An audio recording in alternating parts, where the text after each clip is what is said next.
Hello and welcome to the latest edition of Nick Griffin Beyond the Pale. It's the 15th of July, so that's well over another half a year gone. Time does fly when you're having fun. Right, whether you're joining me live right now and see that Ivan C is in here already, or whether you're joining me later on like most working Brits, you're all very welcome indeed. Well, lots for you today, so I want to dive straight into it. First of all, a couple of bits of really big news because it's a news review of the week. So here in Britain, of course, we've had the murder of Anne Widdecombe, one of the few decents, basically. Okay, she was a capitalist, but she was pro-life. She was pro-normality, pro-family values. Anne Widdecombe, I believe, was a good woman, even though she was in the Conservative Party. And then, of course, later on with Nigel Farage. And she was brutally murdered. The police, after the usual shenanigans of trying to avoid everything, which makes everyone very suspicious indeed. Finally plumped on the person they arrested was apparently a man in his late 20s from Rotherham, hundreds of miles away. The police said there's absolutely no terrorism. This is just some sort of crime, because you very often drive hundreds of miles away to murder someone you don't know. But they've now said that it's terrorism. So various people out there with the tinfoil hats on saying, no, this is a cover up. This is obviously something else. It's a deep state wet job because she was with Reform. No, Reform is essentially part of the deep state. So, no, it was a Muslim crime, but they daren't tell us. Well, it could have been because she's really quite anti-Islamic, but it appears she wasn't. No, there's another very simple, logical explanation for this. The police have asked us not to speculate. Don't know why. You simply have to say the alleged killer. That's entirely standard. And the alleged killer, it now turns out, the police have said, does indeed have a possible terrorist motivation because his house contained, and presumably his internet connections and so on, also showed far left affiliations. So the Daily Mail rushed in and said, Russian communists, it's obviously Vladimir Putin. No, it's not. Pound for a penny that the alleged killer, especially if it was him and it comes in trial, it will emerge that he was a homosexual trans ally, because the intersection between the radical trans movement and Antifa is the most dangerous and violent place by a country mile in British politics today. And in that, I include the Islamists. And yeah, there are seriously dangerous Islamists out there. The sort of people that David Cameron let loose on Libya, who then came back and blew up the Manchester Arena. There's lots on lots of the CIA, MI6s and Mossad's useful idiot jihadists out there. They're very dangerous. But nobody, believe you that me, none of them at present are as dangerous as the Antifa trans alliance. And I think that's what's gone on with Anne Widdecombe, but we will find out more in due course. Let me dive in, joined by Ivan C. Anthony H. Good to see you, sir. Good morning, says Anthony. So obviously a long way west from here. And John Kopasaki. Good to see you, John. Also a long way west from here. Right. So what next? Yeah, next news. The Iran war is back on. Yep. Oil futures saw their largest single day gain since April yesterday. So although I think the British public, don't know about the American public, but people here don't even seem to notice that the war, which will strangle their energy supply and our economy, is just come back on. What on earth is going on? Well, Mr. Trump now says that he's lost patience with the Iranians. They're scumbags. Very, very, very diplomatic language. And so he's going back to war, which is bizarre, because he stopped the war when he was told by very senior advisors indeed that even America, despite having large amounts of oil, hasn't totally got the right kind of oil, especially hasn't got the right kind of jet fuel unless it imports. And he was told that America and the whole world economy was 4 weeks of catastrophe if the war continued. And that's why America signed the Memorandum of Understanding with Iran, which was nothing less than a surrender document. That was signed on the 17th of June because the war was lost, or rather, the war could not be won. And if the war continued, as Donald Trump himself said, we're 4 weeks away from economic catastrophe. And in that, he was parroting what he'd been told by people who know what they're talking about. Donald Trump was telling the truth back in the middle of last month when he said, we were so close to economic catastrophe, we had to reach a deal. Now the deal's been done. Isn't it great? Well, trouble is, of course, that now we're back to square one. The war is back on. The deal has been broken. But it's worse than where we were when the war started back in March, when Netanyahu conned Donald Trump into going to war. It's far worse than that, because at that stage, the world in general, and America in particular, despite Joe Biden running them down, had enormous oil reserves. The Chinese had enormous oil reserves, and America, Europe, and China drew on their oil reserves. They also, Donald Trump, very wisely actually, unsanctioned Russian oil. Shouldn't have been sanctioned in the first place, but he unsanctioned that. He even unsanctioned Iranian oil. As far as I know, the first time ever that you've had a serious power at war with an enemy whose economy it then helps to the tune of billions of pounds. Very, very odd. But anyway, those things taken together meant that the oil shock, which cutting off 20% of the world's oil, in a world where all oil is priced in the same way, that oil shock was heavily cushioned by those reserves being released and those sanctioned reserves at sea being allowed to be sold and used. It's all gone. So the energy crisis will bite much quicker this time.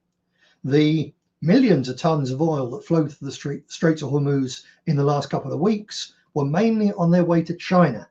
So they're not going to help us. They're not going to help to keep the oil price down across the world or in the United States. This is going to get very painful very quickly. And in the end, Donald Trump will only have one option: to nuke Iran and to destroy it. And bet your life that the Iranians will take out all of America's allies in the Middle East in very legitimate and understandable retaliation. Or you've got to walk away and have another peace, or just, well, nothing to do with me anymore, Gov. So this is either this going back to war. This is either going back to a war which Donald Trump was elected saying he would stop these unwinnable forever wars for foreign interests. That's the real problem here. But anyway, going back to war is either staggering folly, which will lead to economic, energy, and food catastrophe, or it's deliberate provocation, which will lead to economic, energy, and food catastrophe by design. I don't know which it is, but it's one or the other, and believe you me, this is not going to end well. Right, let me just dive into the chat here and say hello. Where are we? There we go. Stuart Bowden. Hello, Stuart. Good to see you. And Ivan C. Yeah, indeed, it's the lack of fertilizers, which is the main problem in this country here, especially with the anti-farming policy of the Labour government. Yep, absolutely so, Ivan. And it's, in fact, it's the shortage of fertilizer, and the increased cost of fertilizer, which is going to be the big problem, one of the big problems for all of us, especially in the formerly white world, including the United States, because American farmers and even most British farmers will be able to carry on buying fertilizer, although there are shortage problems. But most of all, this is going to be rationing by price. And millions of poor farmers, basically subsistence farmers in Africa and in parts of Asia, who've been dragged into the corporate high energy input agriculture of the modern world, they are not going to get fertilizer at all. They and their families are going to go hungry. Their communities will go hungry. Their countries will be ravaged by shortages, hunger, famine, unrest, and revolution. And millions upon millions upon millions of Africans and Asians and South Americans will think, I've got nothing left here now. What shall I do? I know. I'll go to the United States. I'll go to France. I'll go to Spain. They'll amnesty me. I'll go to Sweden, and I will go to Britain, and they will come. And the chaos that's still going on in the Lebanon, and which Israel wants to roll out over the huge swathe of the Middle East, which it claims for its God-given right. That will only add millions and millions more very angry Muslim refugees to the millions and millions and millions of very hungry refugees from the rest of the third world. The arrival of these people and growing popular resistance to that arrival is going to basically shape the politics of the next few years. Right then. Now, that's one war which is back on. So I'm going to tell you now about a very old war, which is basically back off, or off, hopefully for good. And this is in Northern Ireland. Now, in Northern Ireland, in County Tyrone, well over to the west, near the largely Catholic town of Dungannon, in a part of Northern Ireland which was basically bandit country for the British Army and for the Protestant minority during the Troubles. In that area, there's a little village called Moygashel. And Moygashel has 1,000 people, 92% of whom are Protestant. So it's got basically just over 900 loyalists, this tiny little Protestant enclave in largely Republican County Tyrone. And because they've lived like that for decades, and actually their people, their bloodline have lived like that for centuries, going right back to the 1640s, 1642 was the first massacre of Protestant and English or Scots borders settlers. So hundreds of years they've lived with a siege mentality and ferociously sectarian attitudes. Yes, sectarian attitudes by them against their neighbours and vice versa. And this little town of Moygashel is really a sort of microcosm of Loyalist Ulster, but on communal steroids, because it was so isolated and so much under pressure. Now, as a result, many of you will know that July the 12th is the day in which Ulster Loyalists, not the other side, celebrate, or have always celebrated, the victory of the Protestant King William at the Battle of the Boyne over the Catholic James II. For centuries, they've celebrated this with, among other things, a great big bonfire on July the 12th, unless it falls on a Sunday, in which case it's always on July the 13th. You can't go around burning effigies of your neighbours on the Lord's Day. It's just not done. So the old bonfires in Moygashel used to look rather like, hold on, where is it? Let me find you a picture of one of the old bonfires. There we go. So you see these things are huge, built with enormous numbers of pallets. There in Pride of Place is an Irish tricolour and all the other Irish tricolours, and they're not there to celebrate being part of Ireland. They're there to go up in flames, because those people are or were fanatically anti-Irish and Catholic, the idea of being involved with the Catholic majority. That KAT sign isn't a misspelt cat. It stands for Kill All Taigs, Kill All Catholics. It's a standard slogan going back hundreds of years. Bear in mind that these people were the victims of attempts by their Catholic neighbours to kill all Protestants. So it is for tit for tat, and no one is innocent here. Anyway, that's what. It's not just one bonfire that happens to take place at this one village. There are hundreds of these, if not thousands, go up every single July the 12th. Some of them even bigger than this one. And anyway, that's what they used to look like. Now, it's begun to change. It began to change quite over the last couple of years, actually. And so last year, this is what the Moygashel bonfire looked like. If it'll come up. There we go. Right. Now you get a better idea of the size of this thing there. And on top of it, if you can see that, is stop the boats. Refugees are not welcome. And on top of the bonfire, there was a model, life-size model of an inflatable boat, a rib, packed with asylum seekers. And this caused outrage last year. And it was all racism and all the rest of it. And just to add to the outrage, the bonfire committee of Moygashel put on the top of the fire, before they set light to it, their traditional tricolour. So although the people that they were burning had changed. Nevertheless, it was still sectarian as well as racist. The Liberals went absolutely berserk. Here's an example which just shows a bit more of that, actually. This was the headlines before last year. It shows the boat rather better. Calls to remove racist, stop the boat's bonfire display. Again, you see the size of that thing, quite remarkable, isn't it? Bear in mind, this is one little village with 900 people in total, roughly speaking 450 men, probably 200 young men at most. And they've done that. And the village has raised the money to do it. And they do it every single year. It really was quite a remarkable example and symbol of the ancient brothers' war hatred that's gone on in Northern Ireland and Ireland generally for so long. Anyway, that was last year. But this year, something changed completely. And this is this year's Moigashel. Secure our borders. End the threat of radical Islam.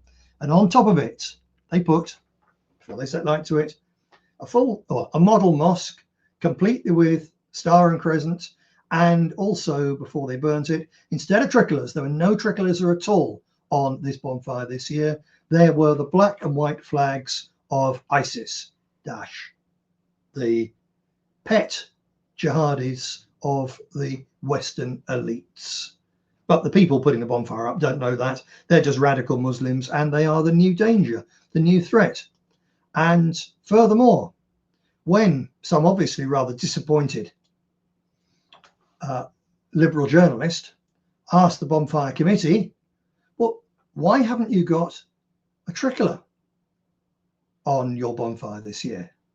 And the Moigashel Bonfire Committee, one of the most radical, in a very radical milieu, said this: there will never be a tricolour on our bonfire again.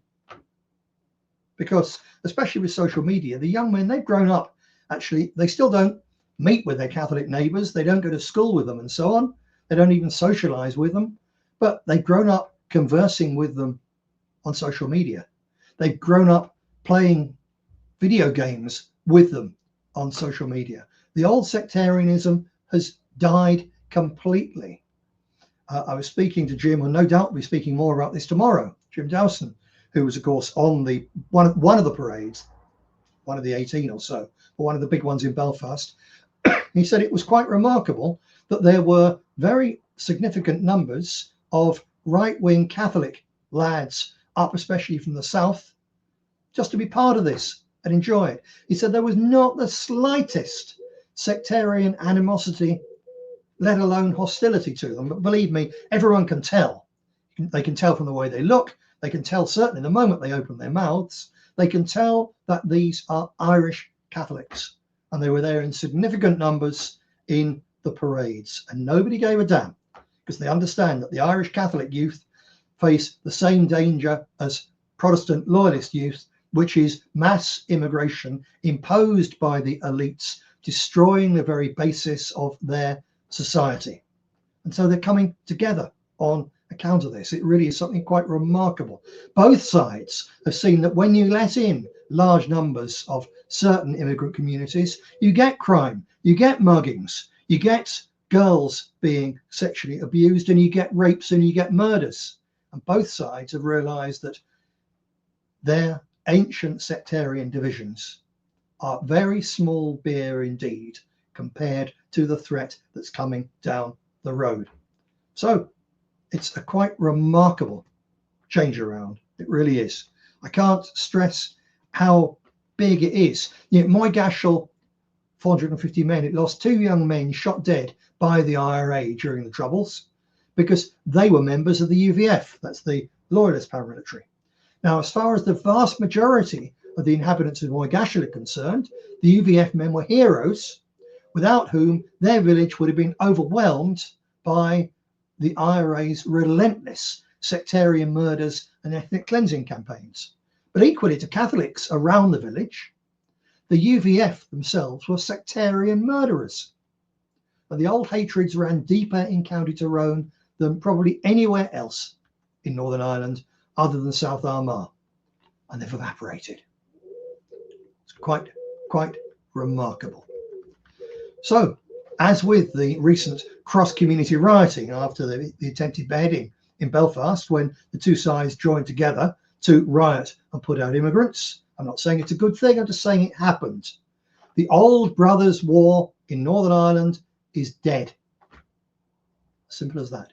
The two sides have realized they have a new common enemy, mass immigration, the various ills it brings, and those who impose it.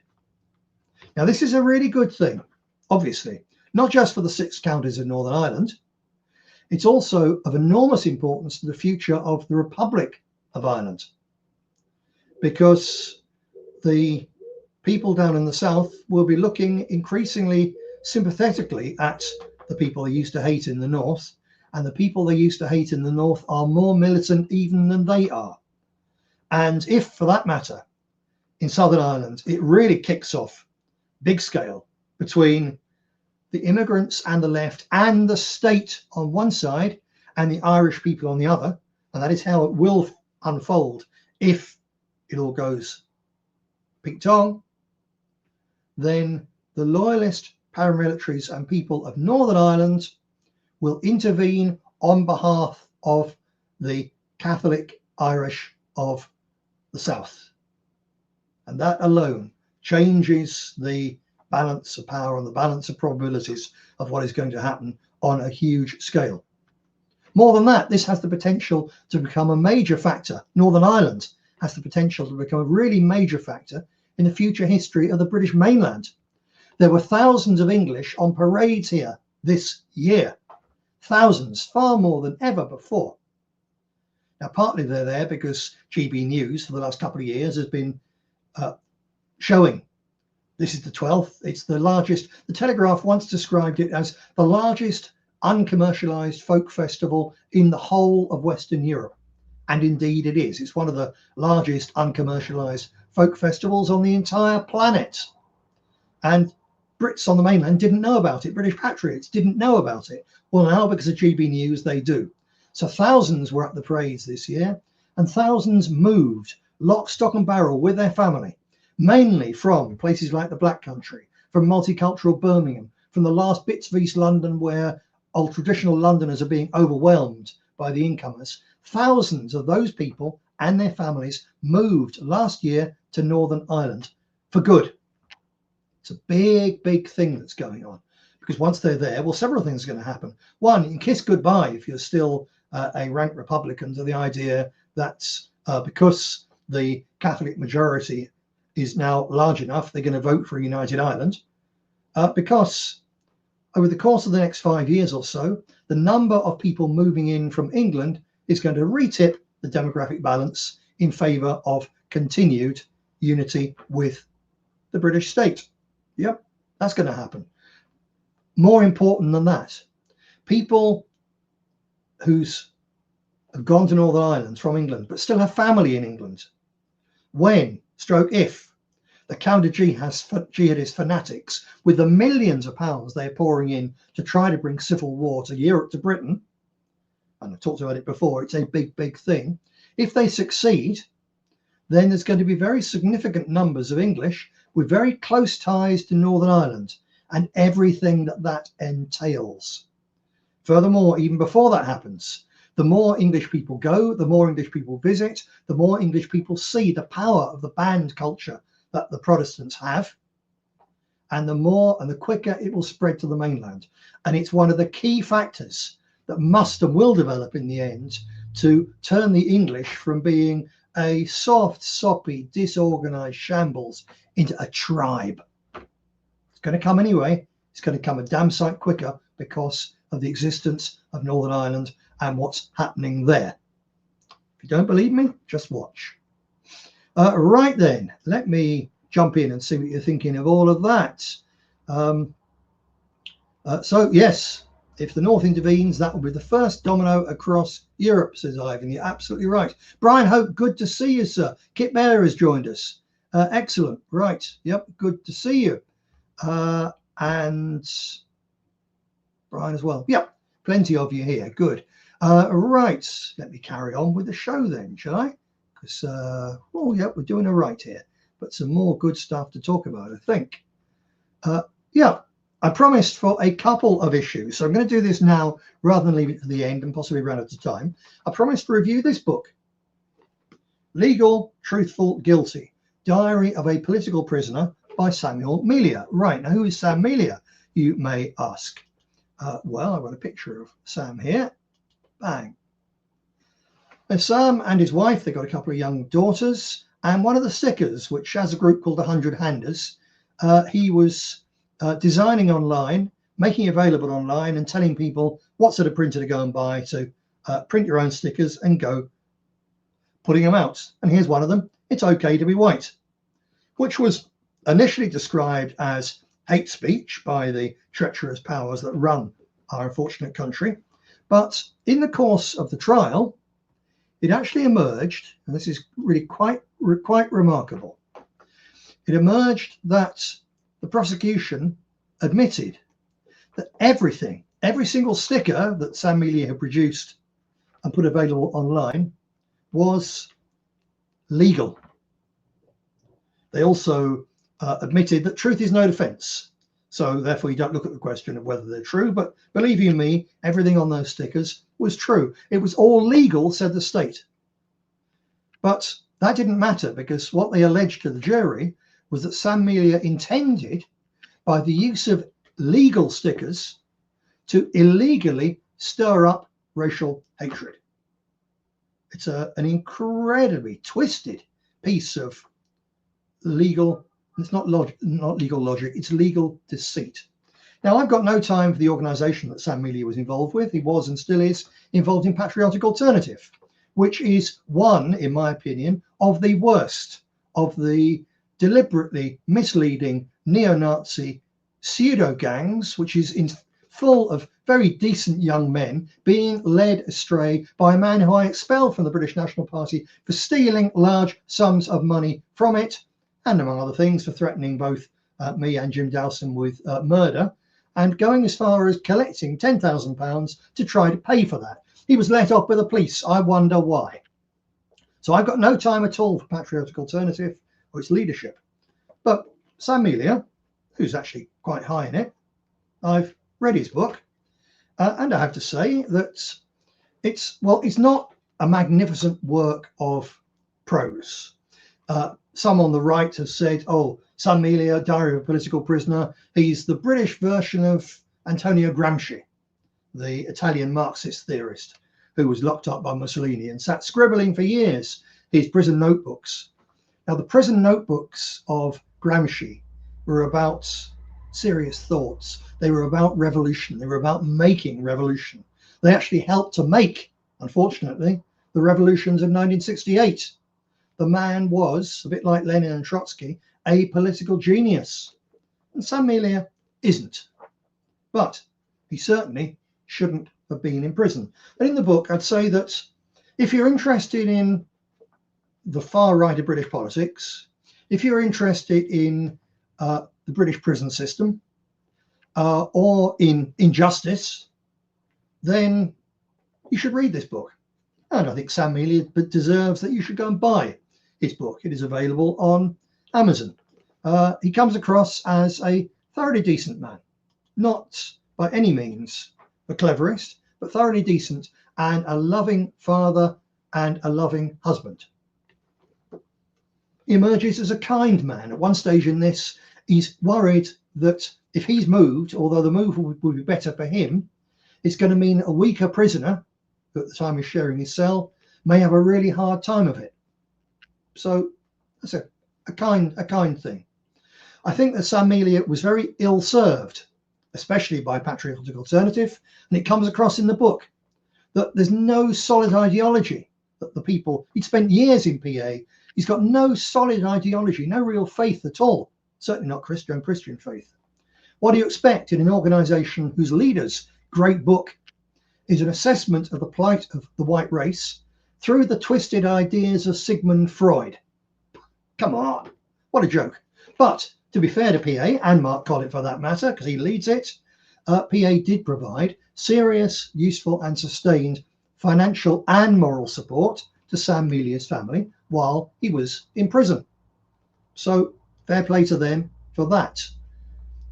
The British far right very, very badly needs, in fact, the British people as a whole, very, very badly need to have the decent people in prison, or including the common decent criminals, and there still are some, being organised, because at present our prisons are mainly run by Islamist mafias and by drugs gangs with, as emerges in this book, the full knowledge and connivance of the people running the prison service. It's time, way past time already, to have our people like us, organised in prison to protect themselves, to run their wings, and to make sure that being put in prison, if you're a patriot, a nationalist, a traditionalist, being put in prison takes you from your family. Yes. It's a punishment. Yes. It's a hardship. Yes. But it's not a sentence of death, which potentially is at present when people are put into Jihad Central, which is what many of our prisons now are. So Sam Melia's book, I thought, I've got a few minutes left, I thought I'd read a few bits of this to you. What have we got here? Yes, how on earth did they convict him when they admitted that everything he'd said he was putting out was legal? Well, the main thing was they had a poster of Hitler, and they just show that to the jury and it's game over, I'm afraid. And it's so stupid, and it's part of the wickedness of groups like PA that they've got this snigger hidden 1888 whatever special birthday party on April the 20th, I think it is. Yeah, far from stamping this nonsense out, they actually encourage it. So Sam Melia was caught with a Hitler poster of Hitler. He says, my dad asked me what I'd say about the Hitler poster when I get out. I said, I don't feel the need to defend the poster. I don't think anyone should receive a 2-year sentence for a poster. Remember, a 3-year counter-terror investigation culminated in my arrest and a house search before they even knew the poster existed. Counter-terror basically got lucky that my friends and I had an edgy sense of humour. Without that poster, they basically had no case. That's why they had to go on with intent rather than convicting me on any hard evidence. So he actually admits in here he got a 2-year prison sentence away from his family in very dangerous circumstances, in very unpleasant prisons, because of an edgy sense of humour which thinks that having a poster of Adolf Hitler is a good idea. Well, even if people thought it was before, they certainly shouldn't think so now, because it was the only thing that sent Sam Melia to prison. Crazy, absolutely crazy. Quite apart from the actual other, political, moral problems, etc. It's just tactically so damn stupid. What have we got? Now, I talked about how badly Sam was served by the organisation. He says, as far as I'm aware, and I've been unable to check this in here, because he was writing this while in prison, and an indigenous population being replaced by subversion is unprecedented.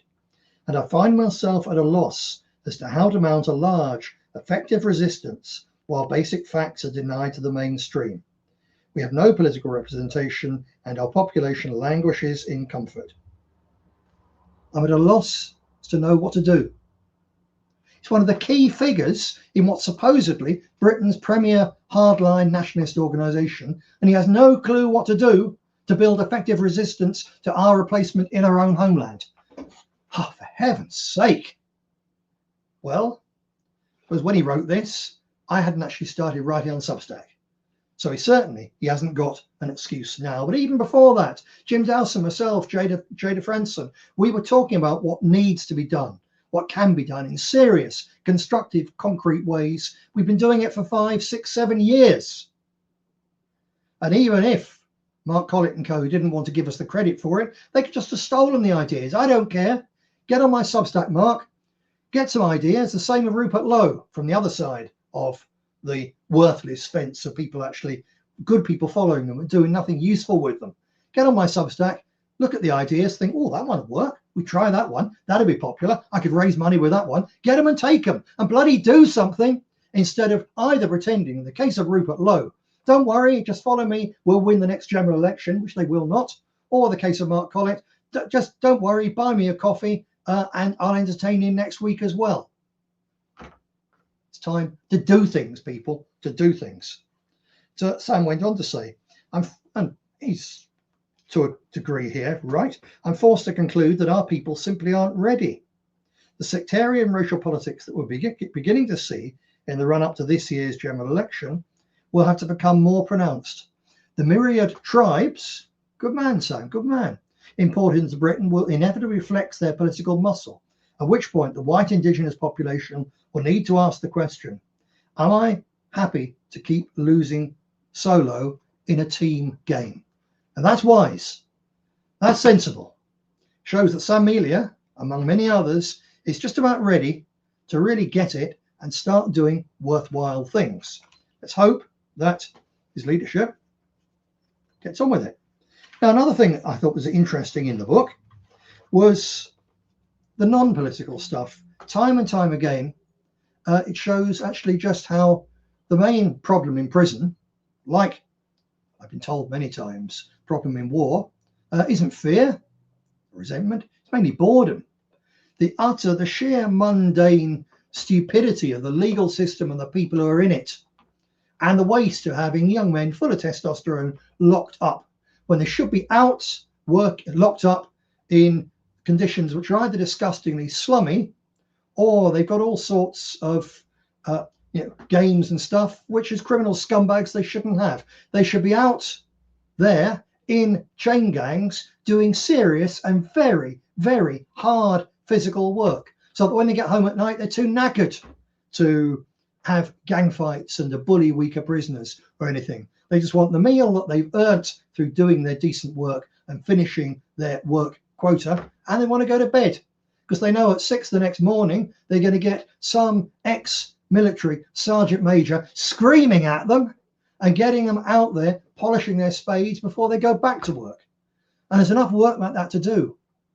The British Canal network alone, which is one of the wonders of the industrial world and the origins of the industrial world, 2,500 miles of it in almost every county in Britain, near every prison. And it's gradually falling apart because the government is far too happy to spend billions of our pounds on a war that's nothing to do with us in Eastern Europe, but they won't help to conserve and repair, let alone improve, our canal network. And it's nearly all grunt work. They were built by hand, they need repairing by hand, and the prisoners should be doing that. But instead they're sat in their cells festering and doing drugs. And I thought I'd read this quite big chunk actually from this, because it sums up rather the vision, the very sordid, nasty vision of our prisons that comes across in this book. 23rd of the 5th, 2024. New padmate went out for a visit today. Bignall, that's his new padmate, his new cellmate. He's a bit of a grug and grunts a lot while eating, which he also does a lot. He deals spice on the wing, and the food servers return the favour by giving him ridiculous amounts of food. Built like a tank, but only 5 feet tall. He's a ball of energy, probably because of whatever he crushes and snorts twice a day. In such small confines, it's unnerving to have him charging about. I got let out this morning, but with all the building works going on here, and the yard being unusable, as there's a cherry picker parked on it, there's nothing to do.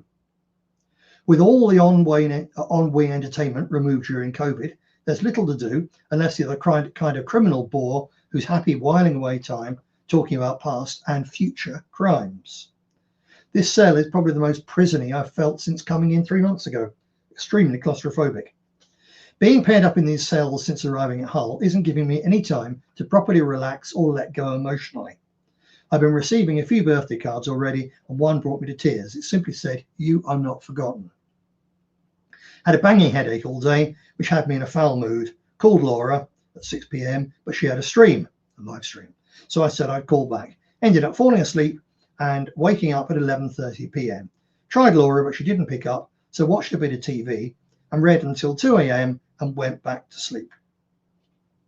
So 11 p.m, he'd go and try and use a phone and phone his wife. And then he's allowed to watch TV and can read until 2 a.m. and then go to sleep. Now again, in a properly run prison, which was there for punishment and rehabilitation, and to be as good to those men as they deserve anyone doing them good, none of that would be possible. He'd be banged up at an appropriate hour. He'd be there and he'd be desperate to get enough sleep because he'd know, like I said before, that come 6 o'clock in the morning, they were going back out to work. Come rain, snow, hail, sleet, or whatever, they'd be going out there doing useful things for their country and getting hopefully a little bit fitter and getting some skills to give them more chance when they get out of there of going straight, instead of being left with drugs and prisoners just sat around talking about what they're going to do next. The whole thing is utterly dysfunctional, and it comes across really rather well, I think, in this book. Right, running low on time now. I hope I've given you at least a flavour of it. There's other things actually that I'd sort of thought as I've gone through were quite, you can see these various markers I put in, but I thought, yeah, there is a relevance to that. It would probably interest you. What have I got here?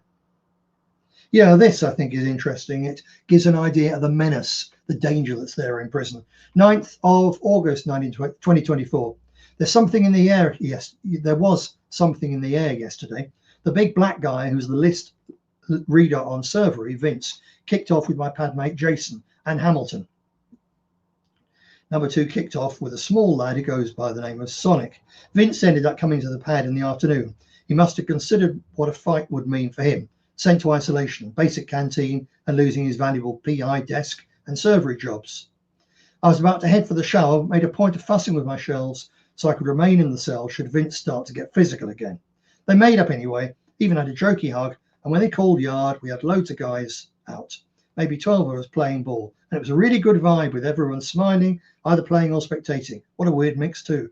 Romanians, Lithuanians, blacks, and us local whites. What a mess. What a waste. What a waste of young time, young energy, and our money. But anyway, as I say, I think it's well worthwhile. So thank you, Melia, and well done. Like I say, it's not revolutionary politics, but it's a searingly honest account of the dangers, the injustices, the violence, and the sheer boredom of the British political system. Right then, let me dive back into the show. Anyone here been to prison similarly? With comments on it. Ivan C. I'm fed up with the commentators who highlight the problems and never offer a solution, which, as you know, I try to do. Kit Bear says, bring back the Victorian prisons and workhouses. I agree with the first, Kit. Absolutely, bring back the prisons, not the workhouses. They put our people in the workhouses because they stole our land, a third of our entire country, off us in order to give us a choice of either dying in the workhouse or dying in industrial forced labour camps in the Industrial Revolution. No, I'm not in favour of the workhouses, although had they been run properly for people, and they weren't, the rich got to what they call farm the poor. They were given a certain amount for each inmate of the workhouse every week, and everything they could save by not giving them enough food, not giving them bedding, not giving them any heat, they could keep for themselves. They farmed the poor of England. They herded us off our land. They herded us into the most disgusting conditions, and then they herded the people who couldn't even cope with that into the workhouses, where they made money from the taxpayers out of their misery. So the idea that if people hadn't been able to fend for themselves, they could have gone in and done decent, honest work and been properly rewarded for it, that would have been a just thing. But the workhouses as they stood, that was not a just system at all. It was part of the monstrous, utterly monstrous assault on our people, dispossession of our people, and wholesale robbery, a murder of our people in the first, or perhaps great second, if you count the theft of the monasteries and their lands as the first great reset. It was one of the past great resets. You always get these. Basically, whenever you have an elite, which for some economic, social, and military reason, suddenly gets extra power over the masses, they will reset it and rob the masses to the point of death. It's what the bastards do. They did it then, and they're still trying to do it now. Right then. Yes, Kit, thank you. I know Kit's a good man. I meant if they were run correctly. Yes. I see. Sounds like my working day. Stuart Bowden, have you listened to the Paul English show or Eric Von Essex's? I haven't either. Stuart, do if you can, drop me a line. By all means, come on Substack and message me there. Right, Ivan, you're right. The monasteries were the first welfare system, and their destruction produced in Elizabethan times what they called sturdy beggars, who were people who could no longer get by but were whipped from place to place because they were capable of working, but there was no one there looking after them. Right, it's basically time up, or very nearly, so I'm going to dive back into my notes here and see what I've got. Yes, I thought this was, going to bother with this one? Yes, Keir Starmer about to resign. Well, he resigned on the 22nd of June, hosted an LGBTQ event for Pride Month at 10 Downing Street. One of the last things that he's done. He was introduced by one of the Labour's lesbians. Maybe just got a picture of that, actually. Hang on, hold on. Wait here, don't go away. There we go. Here's Keir Starmer with, well, would you believe she's a lesbian? No, surely not. And that's Labour MP Olivia Bailey, who joked when she introduced Keir outside Downing Street that her hairstyle was inspired by his, and introduced him as a lesbian style icon. To which Keir Starmer, our late and unlamented Prime Minister, replied, I'm really proud that we've got the gayest parliament. I don't think just of all time, anywhere in the world, I don't think there's any parliament that is gayer than this parliament. That is fantastic. Apparently the UK Parliament does indeed have 76 members who identify as LGBT, with 62 of them being from the Labour Party, 4 from the Tories, 1 from the Green Party, and 8 from the Liberal Democrats. Keir Starmer said this, I want to be clear that all lesbians, all gay, all bi and trans people, that this government will defend your rights. We have to stand against the politics of division. And he highlighted his full trans inclusive ban on abusive conversion practices, which outlaws a very sinister idea trying to suggest that identities aren't legitimate. Well, wow. What can you make of that? Not even hiding the fact that it's a trans thing as well as the LGBT thing. Hang on, want that to go away? Shoo, go away. What do you make of that? That's what someone's going to make of that. Picture of the destruction of Sodom and Gomorrah. And Lot's wife looking back, which wasn't a wise thing because she ended up being turned into a pillar of dust. That at least is what the Bible tells us. And I think there's no doubt about it that the level of degeneracy in Britain today, and indeed the entire Western world, is such that we are heading for shocking vengeance by God, also by nature, actually. This is just so wrong. It's so twisted. It's so perverse. It's so against, not just against Christianity and true faith, it's so against any remotely normal human being way of living, any remotely normal human religion, even the false ones that ever existed. This is some uniquely crazy, twisted thing. We got to the stage when actually to say that we'd be twinned with Sodom and Gomorrah is really unfair on the inhabitants of Sodom and Gomorrah, because all they wanted to do was cop off with angels, by force if necessary, because the angels were so very beautiful. At least you can, it's wrong, you can at least vaguely get that. But you look at the things that are around there now, and the pitiful specimens that, with their full Adam's apple and all the rest of it, maintain I'm a lady, and indulge in terrorist actions against people who don't accept that, then you see that really we've got a very serious problem in this country. But I think you knew that already. Right, I am going to leave you in a moment with a reminder that I hope to be back here next Wednesday, God willing. Do please join me then. Join Jim Dowson here on the Purge TV at 4 p.m. tomorrow, where I'm sure you'll get some really good updates on what's been happening in Northern Ireland and what it means for all our futures. And also, of course, join Jim on Sunday, 4 p.m. on Purge for the Sunday service. So until then, I will leave you not with a music end slate. They're a bit of a problem, actually. I like to put these shows also now on YouTube, where they've allowed me back, at least temporarily. But you put on anything which is copyright and bang, it gets zapped. So instead of that, I've got here a bit of a blast from the past. It's a very short thing.